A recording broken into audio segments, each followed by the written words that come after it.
Hello and welcome back. Today we're going to be discussing how to make chests and other lootable items reopenable and reusable after you leave the dungeon and re-enter it. What you're going to need to start with, as far as things go, is you're going to need two events, one for the dungeon itself and one for outside the dungeon, preferably in some place like the overworld. For the overworld area, you're going to have a parallel process with a conditional branch that has the conditional branch on a control switch.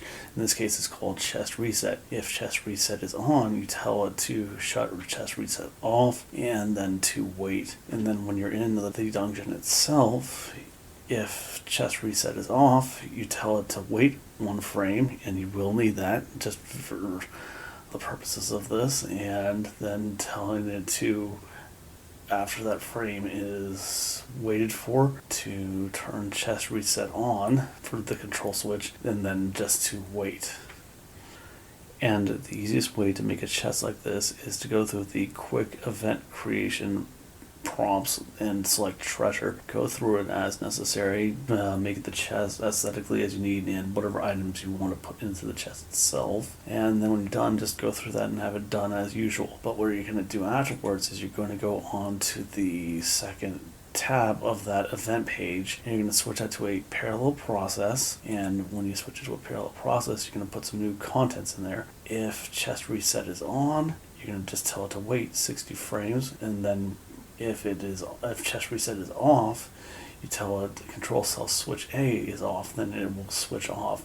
Note that earlier when I was mentioning that you need to have the event for the dungeon itself, when it turns the chest reset on, it waits one frame. That one frame is long enough for this cell switch A to shut off and reset the chest itself. It's very easy, it's a very quick and easy way to get that done. Additionally, you can use this concept to regulate rare items that you only want the party to have a certain number of. In my case, I have these bottles of holding, which are very rare items. So if the party has them in their inventory, I tell the chest after it's open just to wait 60 frames. If they don't have it in their inventory, I tell it to switch off, and the chest will reset itself, just dependent on that. It's also a good way, in case the party loses an item, that they can always get it back by trekking back into wherever dungeon they found it in.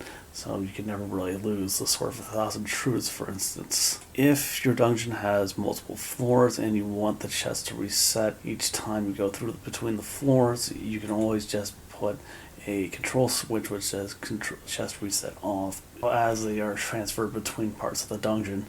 Alternatively, the easier way of dealing with this is just to make a very large map and just having the separate floors of the dungeon on that same map. In that way, it is a lot easier to handle. And now for something a little more complicated.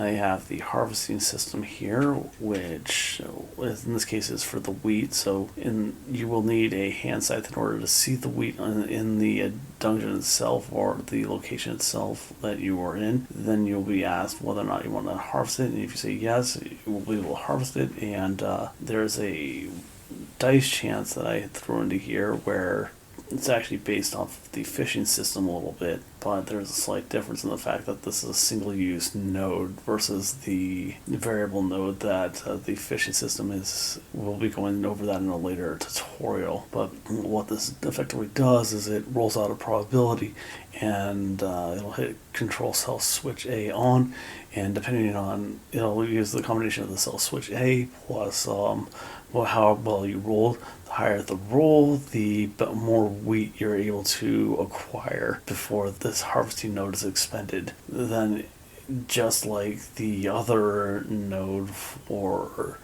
the treasure chest, it will wait if chest reset is on. Then for that one fraction of a second that the chest reset is off, it will reset itself and then revert back to being in a harvestable state. Come to think of it, this probably could be used with NPCs as well to allow them to potentially have hundreds of possible things they could say to you instead of just a few things if you were so inclined to do so. Anyway, that should about wrap it up for this video today. I hope you've learned something valuable, and the best of luck on your future projects. Good luck.